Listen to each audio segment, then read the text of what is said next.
بسم اللہ الرحمن الرحیم۔ جہاں تک شفا خانے کی بات ہے تو اس سے اچھا شفا خانہ بھی نہیں ہے۔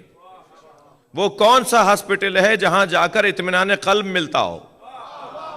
ہمیں تو آج کے ہاسپٹلوں میں مہنگے ہونے کی وجہ سے گھبراہٹ ہی بڑھتی ہے، اضطراب ہی بڑھتا ہے کہ صاحب بڑا جتنا ہاسپٹل ہوگا اتنا ہی پیسہ زیادہ لگے گا۔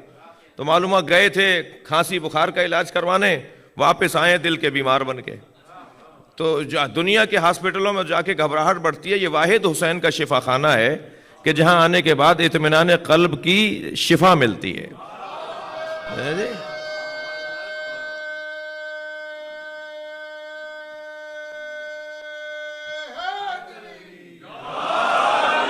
اور بڑے سے بڑے بیماریوں میں مبتلا انسان کو ایک چٹکی کھا کے شفا دے دیتی ہے۔ امام حسین کے نیاز کا شربت شفا دے دیتا ہے۔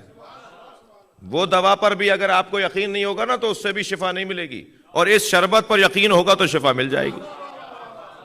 بڑے سے بڑا ڈاکٹر لکھ دے نسخہ، بہت اچھی اچھی گولیاں لکھ دے، اچھے جو ہے سیرپ لکھ دے، اور اس سے شفا نہیں ہوگی اگر اس پر مجھے یقین نہیں ہوگا۔ جہاں دوائیوں کا وہ فارمولوں کے ذریعے سے علاج کیا جاتا ہے، وہاں اس دوا پر یقین بھی علاج کا حصہ ہے۔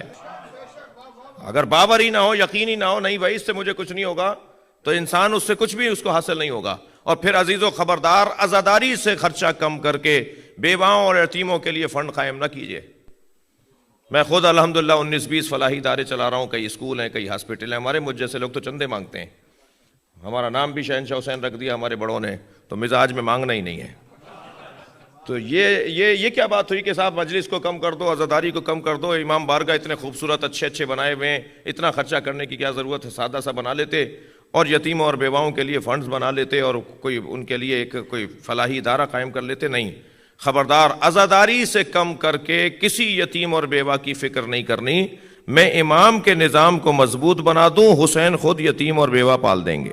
آپ ہمارے لیٹسٹ ویڈیوز کے بارے میں جاننا چاہتے ہیں تو ہمارے چینل کو سبسکرائب کریں اور بیل آئیکن کو پریس کریں۔ شکریہ۔